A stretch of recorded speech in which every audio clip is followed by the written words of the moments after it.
कैसे हैं आप लोग? देखिए, पिछले लेक्चर में हम लोगों ने संसद के चैप्टर को पढ़ा था। अब संसद के बाद जो दूसरा सबसे महत्वपूर्ण टॉपिक आता है पॉलिटी में, वो है राज्य सरकार। अब राज्य सरकार में जैसे हम लोगों ने केंद्र सरकार में पढ़ा था कि केंद्र सरकार में हम लोगों ने क्या क्या पढ़ा? राष्ट्रपति और संसद। उसी प्रकार से हम लोग राज्य सरकार में किसको किसको पढ़ेंगे? हम लोग पढ़ेंगे यहाँ पर सबसे पहले राज्यपाल को,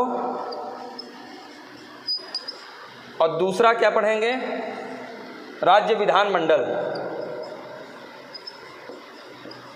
विधानमंडल। अब आप जब भी यूपीएससी या यूपीपीएससी का पेपर देखते होंगे तो आपको क्वेश्चन कहाँ से दिखते हैं?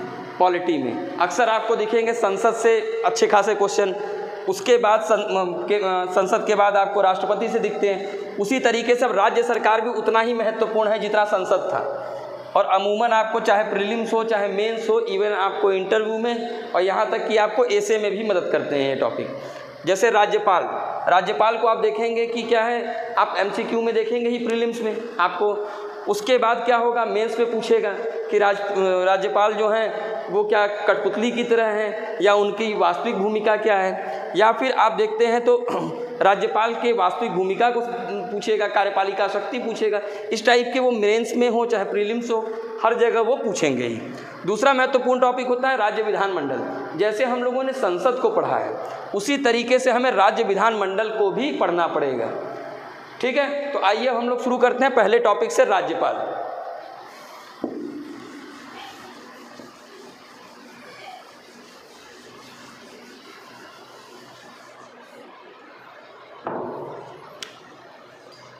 राज्यपाल। अब हम लोग इसके दो पहलुओं को पढ़ेंगे। एक पहलू क्या है? एक सामान्य पहलू है, सामान्य बातें हैं। इसमें क्या क्या पढ़ेंगे कि राज्यपाल कौन बनता है, क्या अर्हता होती है, कौन नियुक्ति करता है, और क्या योग्यता होनी चाहिए, इस तरीके की बातों को हम लोग सामान्य पहलू में पढ़ेंगे। दूसरा क्या पढ़ेंगे हम लोग राज्यपाल में? तो इसमें पढ़ेंगे इनके कार्य या शक्तियाँ। ठीक है, अब कार्य शक्तियों में भी हम क्या देखेंगे कि कार्यपालिका शक्ति, कार्यपालिका शक्ति, विधायी शक्ति,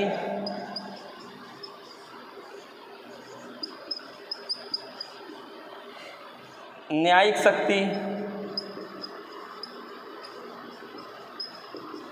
विवेकाधीन शक्ति। ठीक है, तो विवेकाधीन शक्ति, उसके बाद संवैधानिक प्रमुख, और कुछ अन्य बातें भी पढ़ेंगे। जैसे राज्यपाल की वास्तविक भूमिका, एजेंट के रूप में भूमिका, एजेंट के रूप में भूमिका, दोहरी भूमिका, इस टाइप के कुछ एनालिटिकल चीज़ों को भी हम लोग इसमें कवर करने का प्रयास करेंगे। तो अब हम लोग शुरू करेंगे। जो पहला महत्वपूर्ण जो बिंदु होगा कि राज्यपाल कौन होते हैं, क्या है, कैसे नियुक्त होंगे, पहले यहाँ से हम लोग शुरू करेंगे। और अंत में जो वर्तमान की जो प्रासंगिकता है राज्यपाल पद की, या जितनी भी आपको जिस तरीके से समस्याएं समझ में आ रही हैं वर्तमान में, उन चीज़ों पर, व्यवहारिक मुद्दों पर आएंगे। पहले सिद्धांत को समझेंगे, फिर व्यवहारिक मुद्दों पर आकर हम लोग इस पूरे राज्यपाल के सेक्शन को ख़त्म करेंगे। ठीक है, चलिए देखिए, राज्यपाल पद के लिए संविधान में भाग 6 और अनुच्छेद 153 से लेके 162 तक राज्यपाल के पद के बारे में बतलाया गया है। क्या बतलाया गया है? भाग 6 में और आर्टिकल 153 से लेके 162 में। तो चलिए हम कुछ आर्टिकल से ही शुरू करते हैं। जैसे देखिए, भारत में क्या है? भारत में शुरू से आप लोग पहले लेक्चर से समझ रहे हैं कि भारत में हम लोगों ने संसदीय व्यवस्था को अपनाया है। तो हमने क्या किया है, भारत में क्या व्यवस्था है कि संसदीय व्यवस्था का मतलब ये थोड़ा ना है कि हमारे यहाँ केवल केंद्र स्तर पर संसदीय व्यवस्था है, हमारे यहाँ राज्यों में भी संसदीय व्यवस्था को अपनाया गया है। राज्यों में हमारे यहाँ संसदीय व्यवस्था कहाँ है, केंद्र और राज्य दोनों जगह पे, केंद्र और राज्य दोनों जगह पे। तो आप लोग जानते होंगे कि केंद्र में जो संसद होती है, संसद किन किन चीज़ों से मिलकर बनी होती है केंद्र में, आप लोग पढ़े हुए हैं, लोकसभा, राज्यसभा प्लस राष्ट्रपति। उसी प्रकार से जहाँ पर राष्ट्रपति क्या होता है, संवैधानिक प्रमुख के रूप में कार्य करता है, नाम मात्र के प्रमुख के रूप में कार्य करता है, संसदीय व्यवस्था में आप लोग पढ़े ही हैं। उसी तरीके से राज्यों में भी विधानसभा, विधान परिषद और गवर्नर से मिलकर बनती है राज्य विधानमंडल। ठीक है, जहाँ पर संवैधानिक प्रमुख कौन होगा, गवर्नर, यानी संसद, यहाँ पर केंद्र और राज्य दोनों स्तर पर हम लोगों ने क्या अपनाया है, संसदीय व्यवस्था। जहाँ पर राज्यों में भी राज्यपाल क्या है, हमारे संवैधानिक प्रमुख के रूप में है। ठीक है, अब बात करते हैं कि आर्टिकल 153 क्या कहता है। तो आर्टिकल 153 क्या कहता है कि प्रत्येक राज्य में एक राज्यपाल होगा, प्रत्येक राज्य में एक राज्यपाल होगा। इसकी बात हमारे किस में कही गई है, 153 में। देखिए एक सिंपल सी बात है, हमारा देश बहुत बड़ा है, संघीय व्यवस्था को अपनाए हैं, एक स्तर पर केंद्र सरकार है, एक स्तर पर राज्य सरकार है। अब क्या है, राज्यों को भी तो हमें मेंटेन करना है, और हमने दोनों जगह एक सी व्यवस्था बनाई है। जैसे केंद्र स्तर पे हमने संसद बनाया, तो राज्य में वही संसद की ही तरह हमने क्या बनाया, विधानसभा बनाया। ठीक है, और कुछ राज्यों में विधानमंडल भी रहता है। उसी जिस प्रकार से केंद्र में राष्ट्रपति संवैधानिक प्रमुख के रूप में कार्य करते हैं, उसी प्रकार से हमारे राज्यों में गवर्नर कार्य करते हैं। लेकिन थोड़ा सा शक्तियों में अंतर है। देखिए एक बात बहुत सिंपल है गवर्नर पढ़ने का, आप इसको प्रेसिडेंट के रूप में ही देखिए कि जिन जिन चीज़ों को जिस तरीके से प्रेसिडेंट को पावर मिली थी, उसी तरीके से राज्यों में गवर्नर को पावर मिली है। बस यहाँ थोड़ा सा अंतर इसलिए है क्योंकि अभी आगे हम लोग पढ़ेंगे कि कुछ दायित्व तो गवर्नर के ज़्यादा होते हैं और कुछ जगह अधिकार ज़्यादा हो जाते हैं, और कुछ जगह सबसे महत्वपूर्ण क्या है कि उनके विवेकाधीन शक्तियाँ ज़्यादा हैं गवर्नर की। वहीं हम लोग पूरा अभी जब चैप्टर शुरू कर रहे हैं तो उसी पर जाकर ख़त्म करेंगे कि किस तरीके से थोड़ी सी पावरफुल पोस्ट है, किस तरीके से मिसयूज़ हो रहा है। ठीक है, तो हम लोग क्या समझे कि 153 में हर राज्य का एक राज्यपाल होगा। तो सबसे पहली बात है कि इसकी नियुक्ति कौन करेगा, नियुक्ति कौन करेगा, नियुक्ति के संबंध में राष्ट्रपति जी करेंगे। राष्ट्रपति जी करेंगे किसके सलाह पर, मंत्रिपरिषद के सलाह पर, मंत्रिपरिषद के सलाह पे।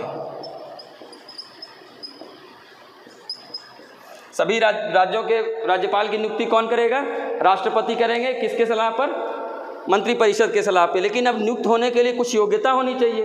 अब एक चीज़ और याद रखिए, आप लोग को थोड़ा बहुत याद होगा कि नियुक्ति, राज्यपाल की नियुक्ति कौन से आर्टिकल में है। कभी कभी यूपी पीसीएस वाले तो विशेष तौर पे ध्यान दें कि नियुक्ति पूछता है तो कौन से आर्टिकल में पूछता है, तो 155 आर्टिकल 155 में क्या है, राज्यपाल के नियुक्ति के संदर्भ में बात की गई है। अब बात करते हैं योग्यता के संदर्भ में कि कौन व्यक्ति राज्यपाल बनने के लिए अर्हता रखता है। जैसे आप लोग पढ़े थे कि राष्ट्रपति में पढ़े, संसद सदस्यों में पढ़े, उसी प्रकार राज्यपाल में क्या होगा, 4 बातें हैं। भारत का नागरिक हो, भारत का नागरिक हो, दूसरा 35 वर्ष की अवस्था हो, 35 वर्ष या उससे ज़्यादा। तीसरा किसी भी विधानसभा, विधानमंडल या संसद सदस्य न हो। अगर राज्यपाल उसको चुना जाएगा तो वो सदस्यता स्वयं समाप्त हो जाएगी। तो विधानसभा, विधानमंडल या संसद सदस्य ना हो। और चौथी बात क्या हो, लाभ का पद धारण ना करता हो, लाभ का पद धारण ना करता हो।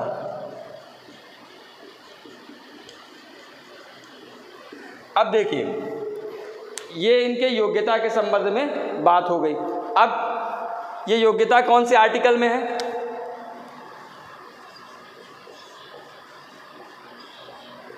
ये आर्टिकल 157 में है। ठीक है, थोड़ा बहुत आप लोग आर्टिकल पर भी ध्यान दिए रहिएगा कि कभी एग्ज़ाम में आर्टिकल वगैरह भी पूछ लेता है। तो योग्यता के संबंध में कि कौन से आर्टिकल में दिया गया 157 में। अब पहले ही बताया गया था कि पहले लेक्चरों में मैं कई बार बता चुका हूँ कि लाभ का पद जो है वो कौन डिसाइड करेगा। अब आप लोग अपनी नोट्स पलट के देख लीजिएगा, इसीलिए यहाँ पे पूछ लिया हूँ मैं, ठीक है। अब उसके बाद इनकी पदावधि क्या होगी कि कितने समय के लिए नियुक्त किए जाएंगे। राज्यपाल को कितने साल के लिए अमूमन नियुक्त किया जाता है?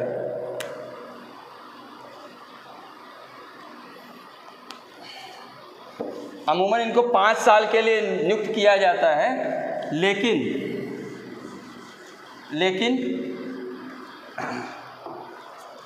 जब कोई नया राज्यपाल जब तक पद पर धारण ना कर ले तो 5 साल से अधिक भी हो सकता है, ठीक है। सामान्यतः 5 साल रखा गया है इनका समय, लेकिन जब तक नया राज्यपाल आकर अपना पद धारण ना कर ले तब तक ये रह सकते हैं। अब एक और बात आती है कि राज्यपाल को अपॉइंट कौन करता है? राष्ट्रपति। राष्ट्रपति करते हैं। अब ये बताइए कि इनका चुनाव क्यों नहीं होता? इनको चुना क्यों डायरेक्टली क्या कहते हैं, राष्ट्रपति द्वारा क्यों चुना जाता है? अब हम लोग इसको थोड़ा सा आगे जब हम लोग पढ़ेंगे केंद्र के एजेंट के रूप में भूमिका, तब ये बात आपको क्लियर होगी कि यहाँ पर इनकी नियुक्ति क्यों होती है, इनका इलेक्शन क्यों नहीं होता इस पद के लिए, ठीक है। तो अभी हम लोग क्या देखें कि अपॉइंटमेंट कौन करता है? राष्ट्रपति करते हैं। शपथ किसके सामने लेंगे? ये शपथ किसके सामने लेंगे? शपथ लेंगे ये हाई कोर्ट के सीजीआई के सामने। शपथ किसके सामने लेंगे? हाई कोर्ट के सीजीआई के सामने। और त्यागपत्र किसको देंगे? राष्ट्रपति को देंगे। एक बात और याद रखिएगा कि राज्यपाल राष्ट्रपति के प्रसाद पर्यंत होते हैं। राष्ट्रपति जब चाहें इनको राष्ट्रपति के प्रसाद पर्यंत होते हैं, अर्थात राष्ट्रपति जब चाहें इनको पद से निकाल सकते हैं। इसके लिए कोई विशेष संविधान में बात नहीं की गई है कि इसी आधार पर राज्यपाल को निकाला जाएगा। इसमें आधारों का उल्लेख नहीं है संविधान में, ये बात जरूर याद रखिएगा, ठीक है। तो ये छोटे छोटे कुछ पॉइंट हैं, आपको सामान्य पहलू हैं जहां आप समझ लीजिए, और बाकी आपको नोट्स तो ग्रुप पे इसका भेज ही दिया जाएगा, ठीक है।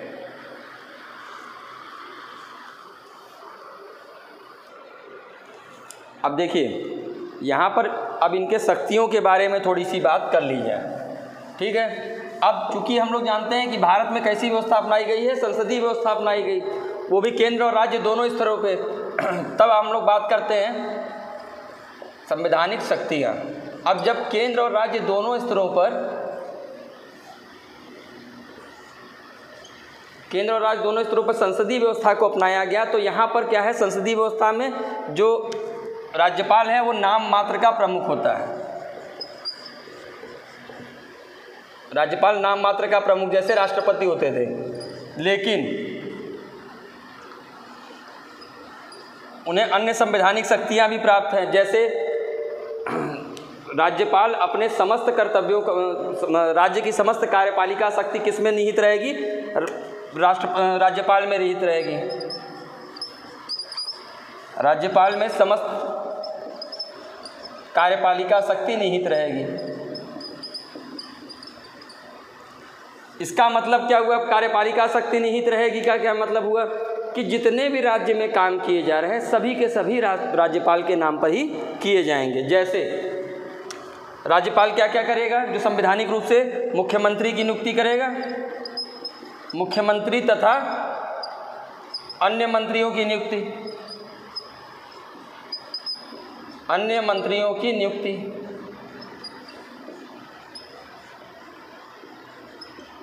और क्या करेंगे राज्यपाल? मुख्यमंत्री और अन्य मंत्रियों के अलावा इनकी और क्या संवैधानिक वो हैं? जितने भी संवैधानिक राज्य के पद हैं, राज्य के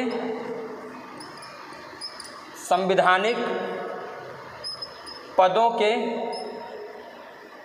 अध्यक्षों की नियुक्ति कौन करेगा?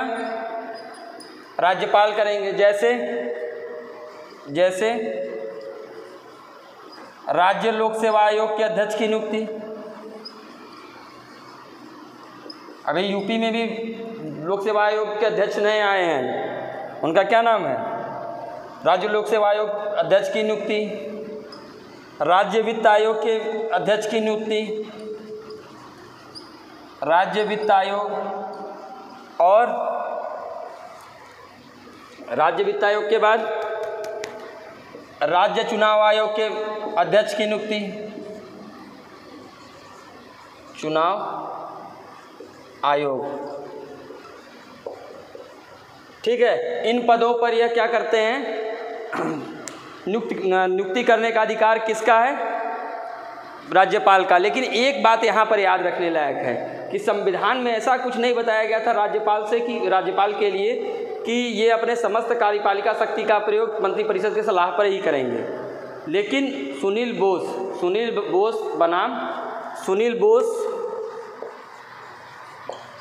बनाम पश्चिम बंगाल सरकार, बनाम पश्चिम बंगाल सरकार बाद में कोर्ट ने निर्धारित किया कि राज्यपाल जितने भी कार्यों को संपन्न करेंगे वो किसके कहने पर करेंगे? राज्य के मंत्रिपरिषद के सलाह पर करेंगे। ठीक है, कौन सा केस था यह? सुनील बोस बनाम पश्चिम बंगाल वाद। ठीक है, तो ये वास्तविक रूप में ये सारे काम कौन कराता है? मंत्रिपरिषद कराता है। किससे? राज्यपाल के नाम पर। और क्या करते हैं? और आप लोग याद रखिए कि विधान परिषद में 1/6 सदस्यों को मनोनीत करने का अधिकार राज्यपाल का है। विधान परिषद में 1/6 सदस्यों को मनोनयन। अभी हम लोग पढ़ेंगे ये किस क्षेत्र के 1/6 सदस्य होंगे जब विधानमंडल पढ़ेंगे। तो जिन राज्यों में विधान परिषद है उनमें 1/6 सदस्यों के मनोनयन का अधिकार राज्यपाल का है। और क्या है? विधानसभा में एक एंग्लो इंडियन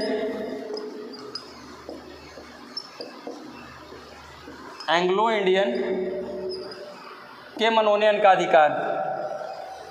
विधानसभा में एक एंग्लो इंडियन के मनोनयन का अधिकार। ठीक है, और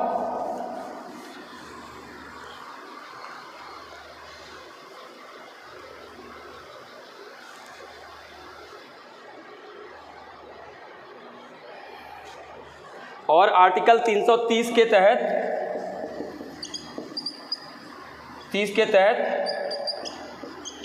SC/ST के संबंध में जो मनोनयन करते हैं। तो इस तरीके से ये इनकी संवैधानिक शक्तियाँ हैं। कौन कौन सी? कि राज्य की समस्त कार्यपालिका शक्ति किसके नाम पर चलाई जाएगी?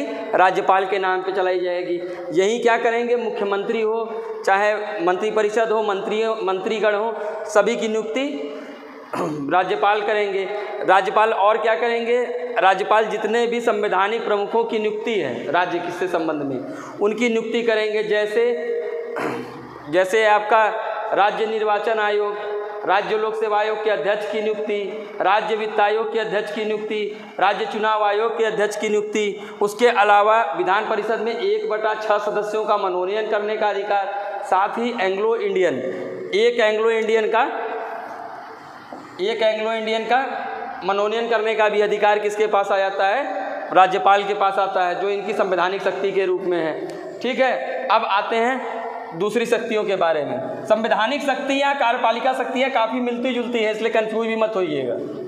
ठीक है, जो संविधान में उनका जो कार्य दिया गया है उसी को हम संवैधानिक शक्ति कहेंगे, जो संविधान द्वारा प्रदत्त है। उसमें कार्यपालिका शक्ति ऑटोमेटिकली आ जाएंगी, तो इसलिए कंफ्यूज नहीं होइएगा, और ना ही मैं अलग से इसलिए कार्यपालिका शक्ति बता रहा हूँ। एक और चीज़ इसमें जोड़ लीजिएगा कि अगर किसी मुख्यमंत्री पर कोई केस दायर होता है तो राज्यपाल उसके संबंध में राज्यपाल की अनुमति के बिना नहीं हो सकता। ठीक है, अब आइए दूसरा देखते हैं। दूसरा होता है वैधानिक शक्ति।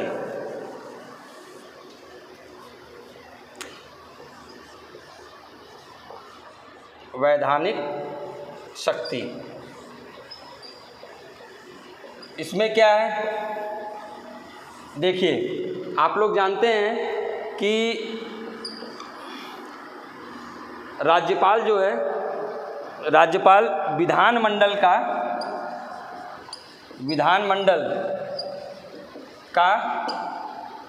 सदस्य नहीं होता, परंतु उसका अंग होता है, उसका अभिन्न अंग होता है।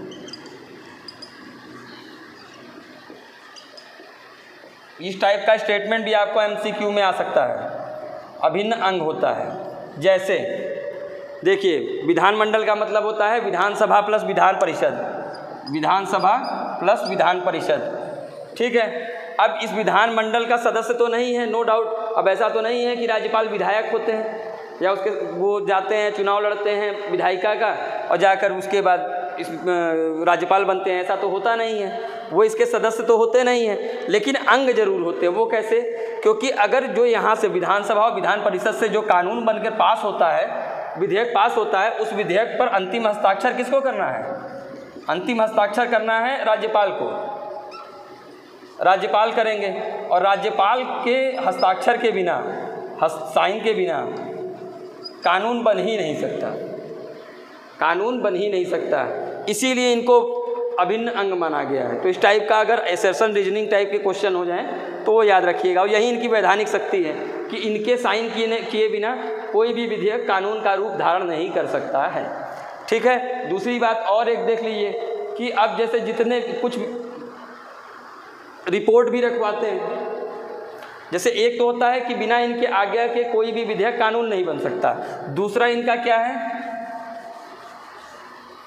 रिपोर्ट रखवाना। विधानमंडल में वीएम लिख दे रहा हूँ, विधानमंडल को, विधानमंडल में रिपोर्ट रखवाना, रिपोर्ट रखवाना। कैसी रिपोर्ट? देखिए, एक राज्य लोक सेवा आयोग होता है, मान लीजिए यूपीपीएससी है, यूपीपीएससी अपनी 1 साल का ब्यौरा की रिपोर्ट देगी, ठीक है। निर्वाचन आयोग का एक अपना रिपोर्ट देगा। तो ऐसे रिपोर्ट को क्या करते हैं? ये रखवाते हैं। ये उनकी वैधानिक शक्ति के रूप में माना जाता है। दूसरा क्या होता है? दूसरा होता है अध्यादेश जारी करना, अध्यादेश जारी करना। ये तो पढ़े होंगे अध्यादेश, पिछले लेक्चरों में करा रखा हूँ। आर्टिकल 213 के तहत अध्यादेश जारी करते हैं। जिस प्रकार से क्या होता है, जब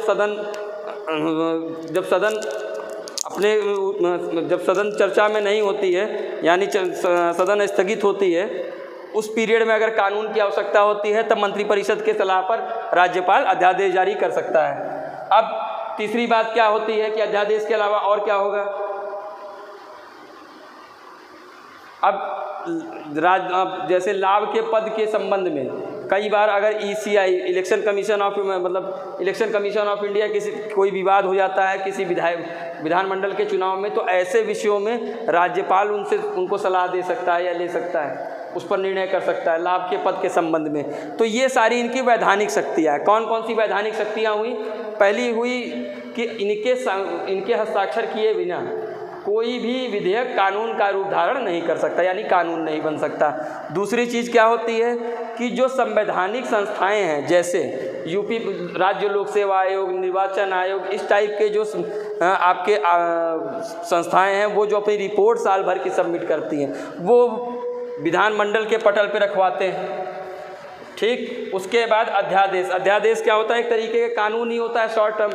जब तक सदन चल नहीं रहा है उस कार्यकाल में ये अध्यादेश के तहत ही हम नए कानूनों को सरकार बनाती है और लागू कराती है, ठीक है। तो ये सारे इनकी वैधानिक शक्तियों के रूप में हम देख सकते हैं। अब आते हैं तीसरी, न्यायिक शक्तियाँ।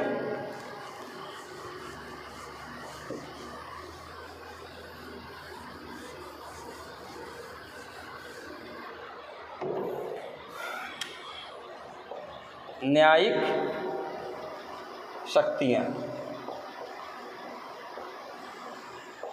अब न्यायिक शक्तियाँ क्या क्या है?